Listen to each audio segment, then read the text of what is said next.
All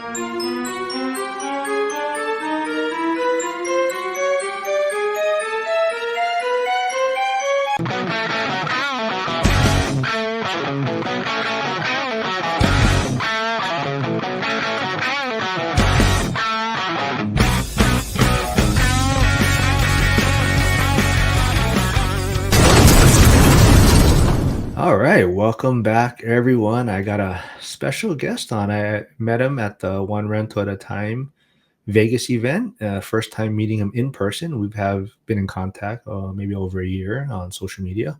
But welcome, John. Thank you. That event was pretty amazing last weekend. Got to see a lot of people that I've been following for years and years, and finally got to meet them in person, like yourself.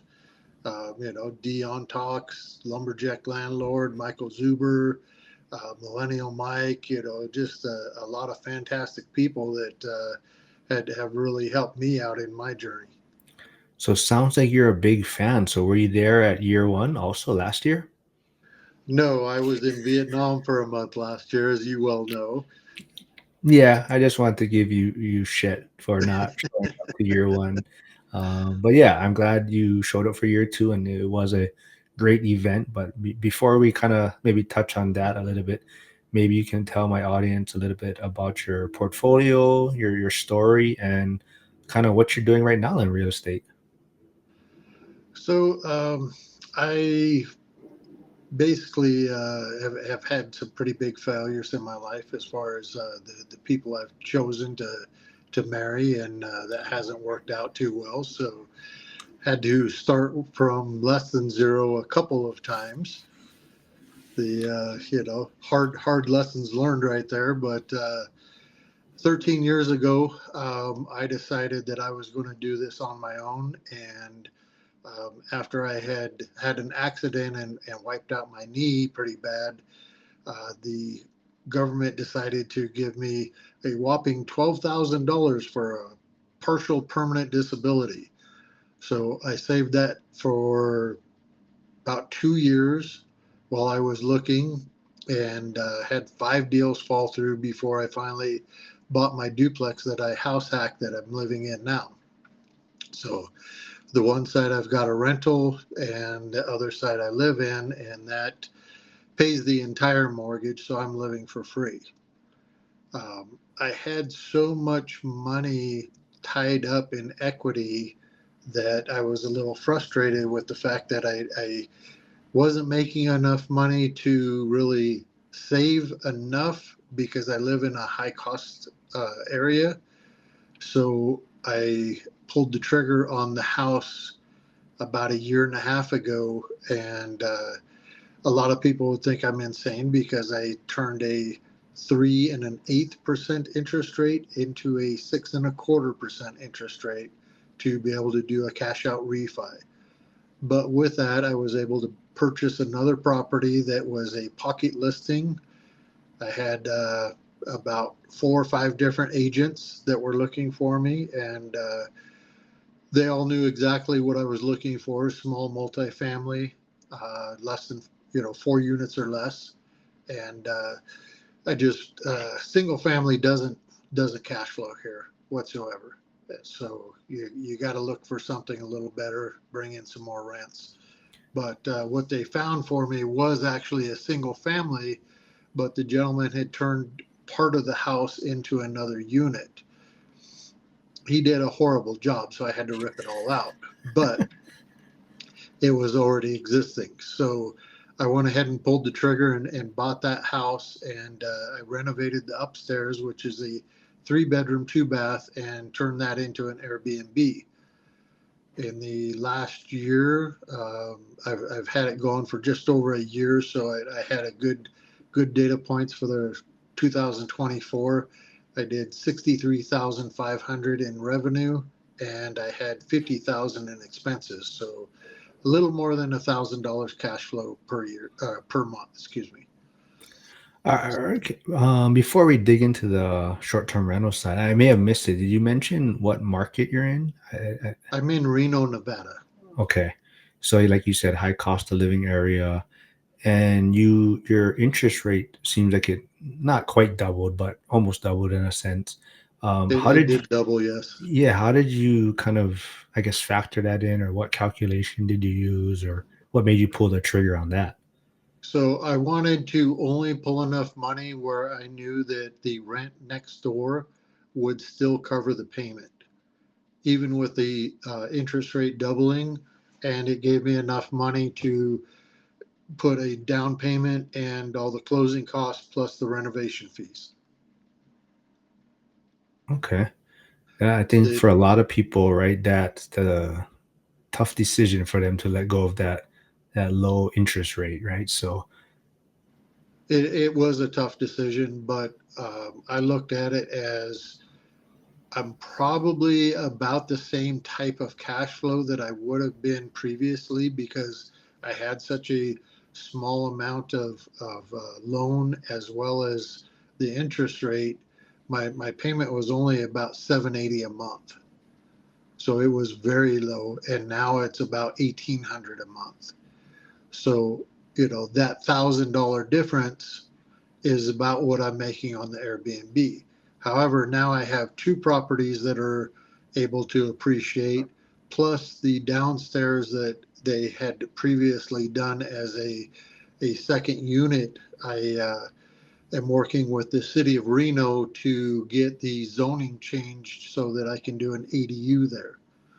When I change that into an ADU that's permitted and legal, that'll turn a house that I bought for 430,000 into a house that's worth roughly 650 to 700,000. so when you say working with the city, like how is that going?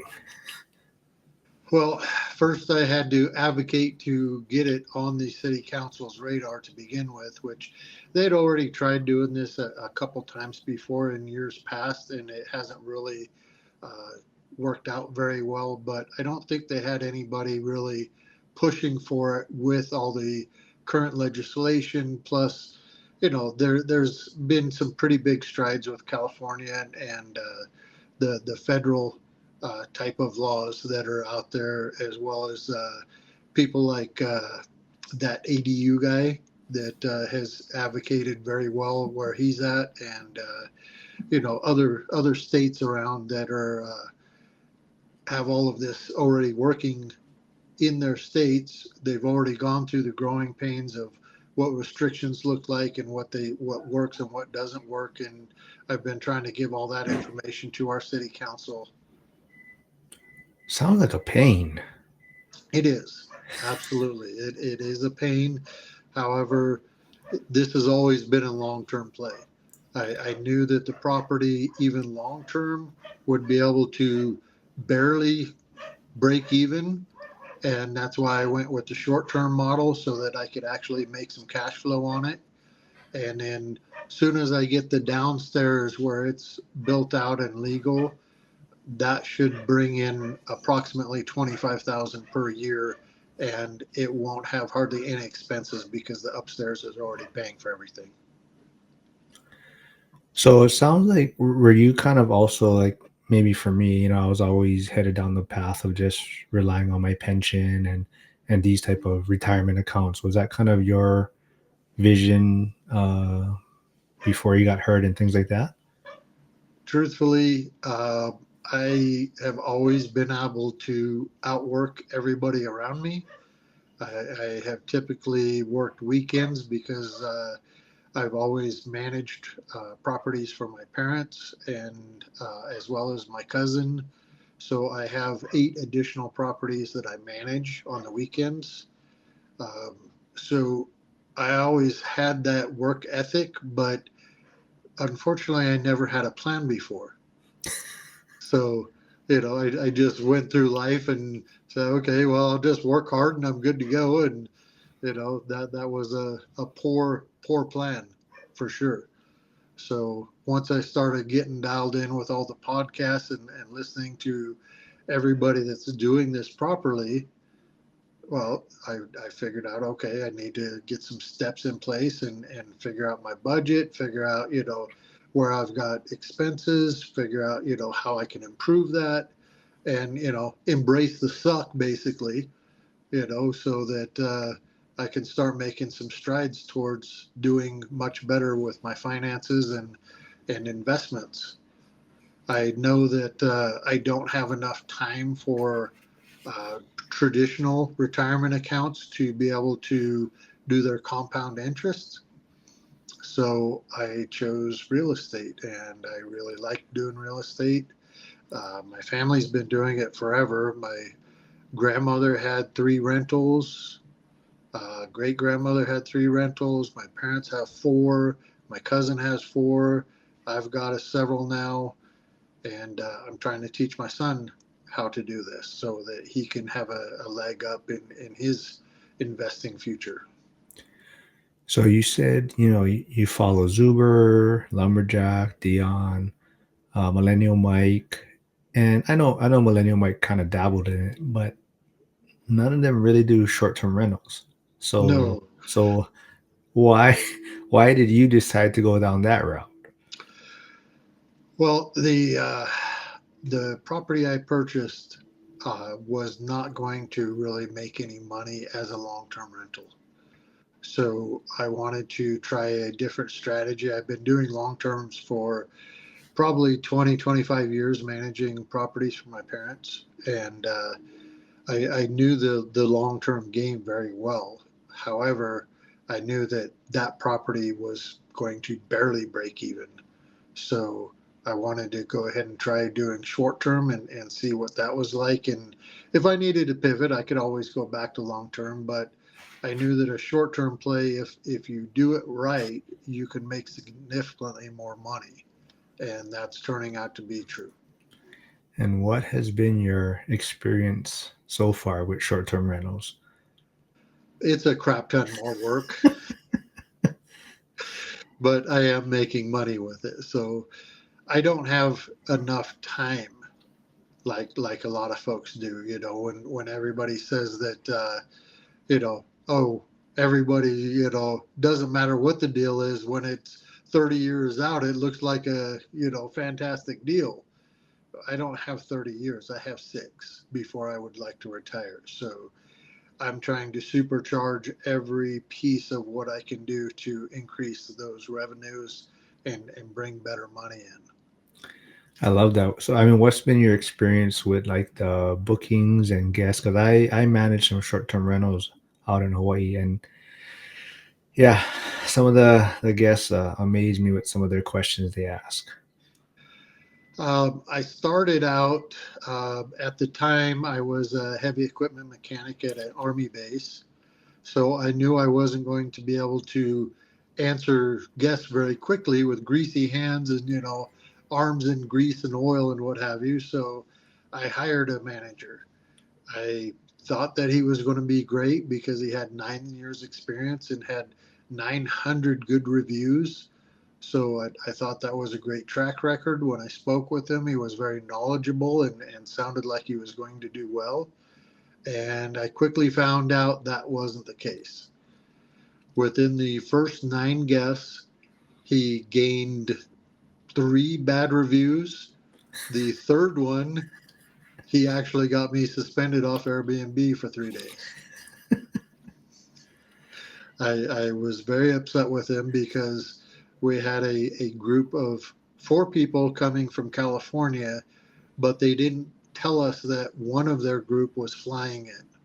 So this young gal shows up, 20 something years old, in the heat of summer, and he won't let her in because even though she followed his instructions to send him a picture with her ID in front of the house, which I thought was very rude, he still wouldn't let her in because she wasn't the person who booked the property.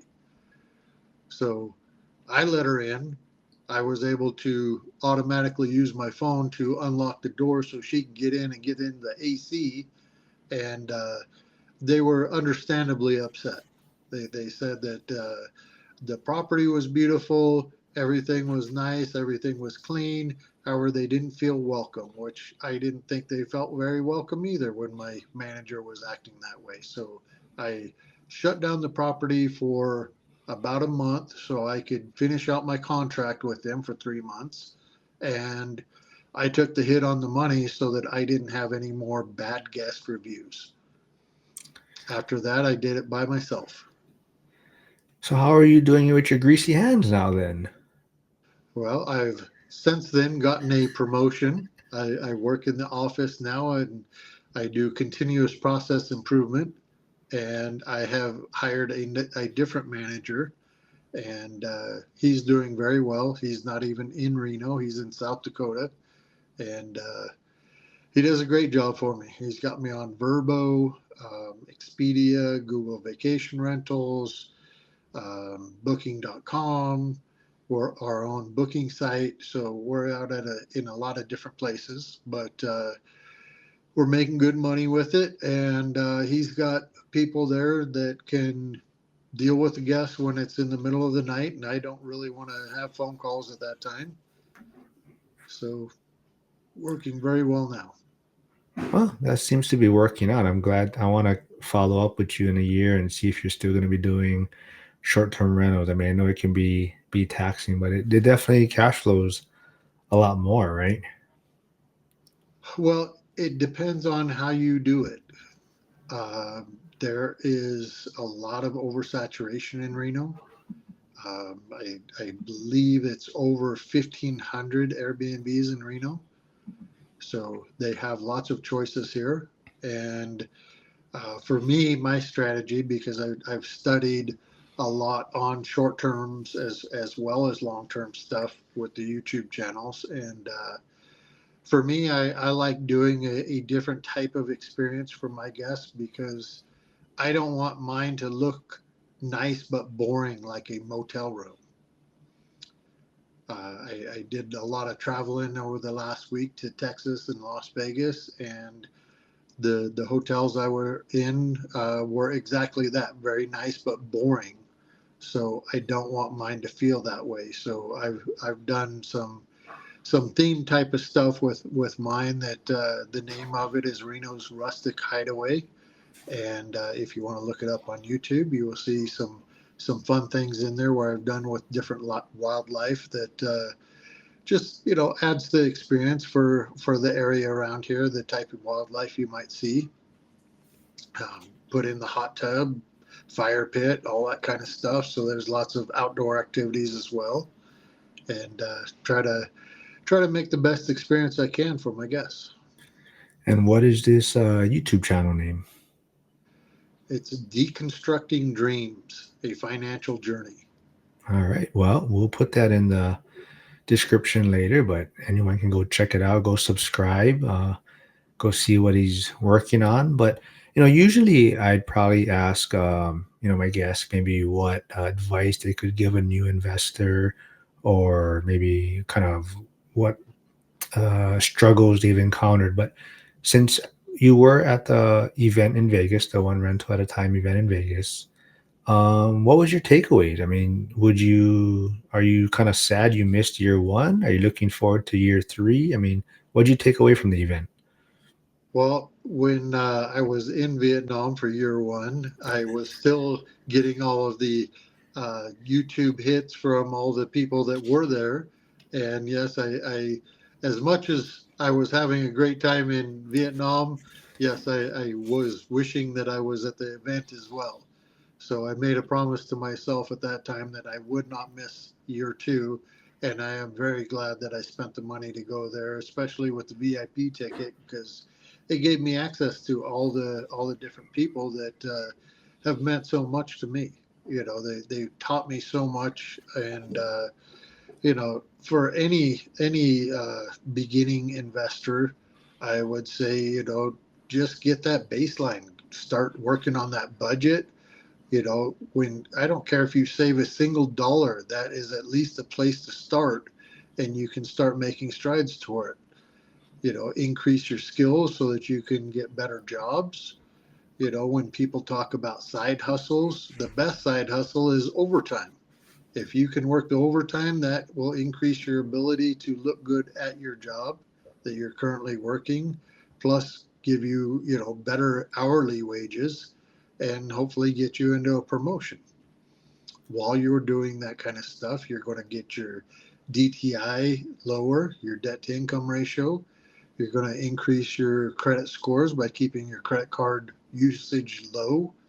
And you've got plenty of time while you're working on that. So start getting educated on the YouTube channels and start following everybody like yourself, financial firefighter, and be able to get a lot of education and see what strategy works for you. What do you like? What's going to start feeling comfortable? Start doing some of the work like Mako Zuber talks about, and figure out what a average deal is and what's a good or great deal.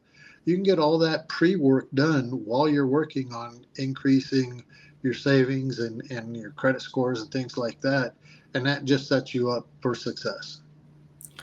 I love that. I think great tips, great advice. I think that's super helpful information. And if anyone that was at the event, if you're not sure who John was, he was helping out at the front, checking people in some mornings, and he was getting as many people through the door as he could. Not as quickly as Jen, he said, but he was doing his No, Jen best. killed me. No, Jen did yeah, a much better job. Jen is a rock star, and Yes, she she's a is. bundle of energy. But that's that just goes to the community, right? The type of people that Zuber attracts, and people are willing to help out and check people in, and just bring a different type of excitement. Was there any speaker that stuck with you for year two? Well, the being as I spend a lot of time listening to YouTube, my work is an hour drive, so at least that hour back and forth each day, I've got at least 2 hours that I'm listening 100% of the time every day. And anytime I'm working, I've got the headphones on. I'm ready to, get on any channel that is interesting me in that moment, and I'm always learning. So it I didn't really need to pay as close of attention to the speakers because a lot of them were doing the same stuff that I've heard them say a million times on their podcasts. So that gave me a bigger chance to be able to network and be able to go and speak with people and be able to, Make actually, trouble. yes, get in trouble with, you and Dwayne up there, of course. But, it just made it a lot easier for me to move about the room, and I didn't have to pay as close of attention. But Graham Stephan was awesome as a surprise guest. Listening to folks talking about how to grow YouTube channels, you know, doing your mindset, which is incredibly important because so many people have that block in their mind, and they have that fear. And nothing happens when you don't do anything. If you're too scared and all you do is use the YouTube channels as entertainment instead of actually taking action, you're never going to make a difference in your life. You have to actually take action and do something about it. I want to make it clear that you said you're making trouble upstairs. So if Jen does listen to this, she'll realize that it wasn't just me making all the No, no, noise. it was actually Dwayne who was making all the trouble. We were just laughing at him. But you kind of touched on it. Graham Stephan, and they were talking about building a brand, a YouTube channel. You have said you do have a YouTube channel for your short-term rental. But you also were very fortunate to step into the podcast studio with Dana from Hemlane. And how did that go? So I actually used Hemlane for. I started with uh, the duplex, so the unit that's next door to me, so I could beta test it and see how I liked it, and I liked it very well. So I have migrated all four of my cousins' properties into it, and I'm starting to migrate my parents. I've got two out of the four migrated onto Hemlane, and it has worked out phenomenally well. I appreciate the service very well because for many years we were doing money orders, and I was going to the property and actually collecting each one myself, and the bank started being a pain in the butt about the money order, so we had to turn to cash. And that's just not a great way to run the business. So when I got Hemlane dialed in, it was very nice to be able to let my tenants know that not only could they make any type of payment that they felt comfortable with, whether it was Zelle or checking account, credit cards, Stripe. I mean, there are just so many different ways for them to pay their rent that was very convenient for them. It also made it where they increased their credit score because that's getting reported for them. So if they're doing well, they're increasing their credit scores and hopefully able to purchase one day themselves. Which in the last year, I had four turnovers because they all purchased properties that were brand new. Yeah, I bet it was pretty cool to step in a real podcast studio because I was fortunate enough to also be interviewed by Dana last year, and yeah, the feeling of being in a real studio is pretty amazing. And you were bragging to me about how a natural that you are, I guess. But I must admit, you are pretty well behind the camera and uh, using a microphone, so. I'm sure it's going to turn out well. Well, the Dana, the interview she did with me was the first time I've ever been interviewed, and that wasn't me bragging. That was actually the film crew saying that I did very well with it. So that was kind of nice to hear.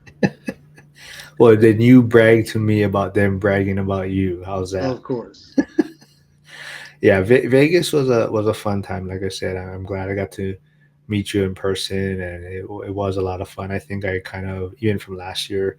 I don't know if you call it a strategy or whatnot, but same thing as you. You know, as far as the speakers, I mean, they're all amazing, and you're taking bits and pieces from them. But for me, it was more just the relationships being built, and connecting with other people that you've kind of maybe only contacted through social media or messaging and whatnot. But to meet them in person was a different feeling. That's what I love about having listened to so many different types of podcasts is you get to take the pieces that you like and throw away the ones that you don't like and figure out what's going to work well for yourself. So, when you've got a lot of choices like that, not everything's going to fit, and it shouldn't because it's too wide. It's too many different things. So you got to figure out what's comfortable for you and really go forward with that. Well, I know you tune into mine because you like Crocs and you're going to be wearing Crocs at the next event. So that's why you're a big follower of my channel. Well, unfortunately, the Crocs will never happen because I wear work boots because I'm a working man, not somebody that sits around waiting for a fire to happen. Well, next year you got to wear Crocs. You're not going to be working. That's true, but I would much rather wear my shoes that you said were grandma shoes. Well, yeah. I mean, it was a great time. I had a lot of fun, and that's why we're able to joke around like this. And I did a couple live recaps already with different people from the event. And I'm not sure if you feel the same way, but to me, most people's takeaway is that this is just a special community. It's more like a family, and no one is there trying to sell anything. No one is there trying to kind of look down on anyone. No one is like I'm doing something better than you. Everyone is there just to have fun, motivate each other, and kind of support each other. Is that kind of your takeaway also? What I really loved was that often I'm kind of like the black sheep because I've always got the headphones on. I'm always listening to the podcast. When people start talking about their weekends, they're talking about getting drunk and watching whatever game that they like, or who's having sex with who, and it's just not a conversation that I can really get behind because when they ask me, I'm like, well, I went and changed out a wax ring on a toilet this weekend, or I had to go deal with a tenant because they trashed the place and had a breaker go out or something. So I'm always working. I don't have days off. Every single day is a work day for me. And, I've just run like that for so long. I don't know really how to take too much time off. I start getting anxiety because I'm not moving forward. But the event, man, is absolutely my kind of people because everybody is into self improvement. Everybody's trying to learn. Everybody's trying to make progress forward and improve on their portfolios or their life or their health or mindset, spirituality, anything. Everybody is always trying to improve. And there wasn't anything negative whatsoever about the event. Everybody was super friendly. Everybody was trying to talk to each other and learn from each other. And, just a very helpful environment. I absolutely loved it. I hope that Zuber does it again next year because I will definitely be there. Well, I do believe he said year three is on same weekend. I don't think he mentioned where. I'm assuming it's the same venue, but he Right. did say year three is on. We are a lot of my live recaps. We're kind of talking about maybe possible changes or things that we might want to see a little bit different. It does sound like you. Well, you were in the VIP section, so I don't think you're aware of it. But year one, a lot of people felt the seats were uncomfortable. He tried to address that for year two. I believe he bought more cushioning for the seats, and Right. people still felt they were uncomfortable with the. That's why for some people it's worth paying for the VIP, and that's why you were always getting mad at me when someone was sitting in your seat, and you kept saying, "Who's this guy in my chair?" But yeah, so the VIP can be worth it. But yeah, it was a fun time, and hopefully you won't be in Vietnam again. You won't plan another trip around the same time, so we can hang out again for year three. Absolutely. Yes. The unfortunately he has it during Valentine's Day, so that doesn't, not the best situation for the wife, but she came with me, and she had her sister and family with her, so they were able to run around Vegas and go have a lot of fun while I was at the event. So they enjoyed going around doing some things I wasn't able to go enjoy, but at least we were able to come together in the evenings and go have dinner and enjoy some time together as well. Do you think she'll want to go to the event next year? As far, I mean, the event itself, because it sounds like Zuber is trying to, attract more couples or people to bring their spouses. Is that any I, possibility? I, I would love for her to come, but I know for a fact she would be bored out of her mind. She's not into the real estate. She's supportive of what I do, but she's not really that interested in it. So I doubt that she would want to come to the event itself, but she would probably want to come to Vegas again. Well, that's good then, because at least we can still make trouble together then. If Yes, but unfortunately, that's why I didn't go with the group to the after parties and what have you, because I chose to spend that time with my wife instead. But who's saying we got in trouble after? You could have brought her with us. Well, that's true, but being as neither one of us drink, and we don't I don't really drink. do that kind of stuff, and I'm used to being up at 3:30 in the morning, so I'm not a night owl whatsoever. I was pretty wiped out after Saturday. That was a Hey, long day. no, I get up at 2 in the morning and I don't drink, so you have no excuses. Well, I don't wear Crocs either. I guess that's the difference. Well, before we wrap things up, then I know you mentioned you're always listening to podcasts and things like that. So, maybe you can recommend a podcast or someone you follow on YouTube that maybe most of the ORAC community may not follow. The traditional Dion, Lumberjack, Millennial Mike, whatnot. Is there someone else that you do follow? I really like the Bigger Pockets podcasts. There's quite a few different podcasts they have, but my favorite is the rookie one with Ashley and oh, what's his name? He, Tony he, Robinson. yes, exactly. He has a lot of short term rentals as well, and Coach Carson is excellent as well. Well, you would have got to meet him if you came to year one. Well, that's true. I don't want to forget on that ADU guy either, because he Year one has also. fantastic as well. You should have just came to year one. Well, I was busy experiencing my wife's culture for the first time.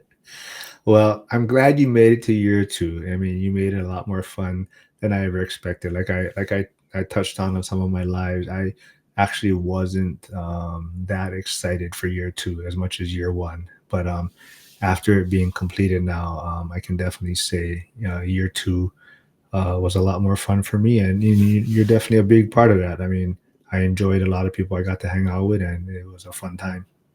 Well, just think if you hadn't have come to year two, you wouldn't have that fancy new belt.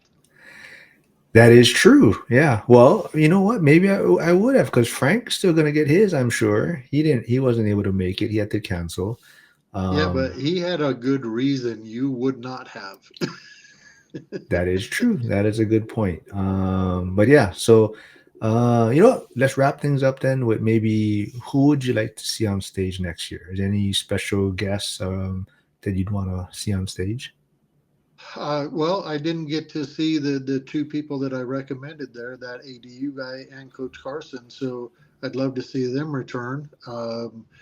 I would love to see, the rookie podcast be able to show up from Bigger Pockets, because I think both of them are fantastic folks that I actually like better than the OG folks on the original. And those would be certainly some recommendations if that's at all possible. I know it's always a challenge getting everybody's schedules on board, but hey, he got Graham Stephan to show up. Maybe he can get these guys. That is true. Yeah, it sounds like following Zuber. He has been interviewing some of the bigger pockets people. It sounds like bigger pockets maybe changing their message or tune a little bit, and it sounds like Dion will be also speaking at the BP conference this year. So maybe he has some pull, and maybe he can get someone from the bigger pocket side to attend next year's ORAD event. Absolutely. As a side note, most people love that Rich Dad Poor Dad book. That thing was worthless to me. I already was doing all the things that he was talking about, and it wasn't very insightful at all. So, a book that I would recommend would be Scott Trench, from Bigger Pockets, and he did Set for Life. I found that a much more useful book if somebody would rather read than listen to podcasts. You just like to be different. You don't want to wear Crocs. You just you know. But oh, so I guess you must have watched Scott Trench's interview with Zuber then. I did. Yeah. Absolutely. Oh, well, Yep. maybe he can be on then, right? I would love to see him. He's a very smart person that I have a lot of respect for. All right. Well, I have to admit, they were right in the podcast studio. You are a natural at this, and hopefully you'll be able to do more of these. And not every time I text you, you say, I'm working, damn it. I work around here. You know that, right? But hopefully you'll find some time and maybe hop on some lives with me. And I think it'll be fun. Absolutely. A matter of fact, as soon as we're done with this live, jumping in the truck to go to a property to go do some repairs. All right. Well, thanks for finding some time for me then and doing this recording, but we'll definitely get you back on again. Absolutely. It was fantastic meeting you, Mark. You have a great day. You too. Thanks, John. Bye.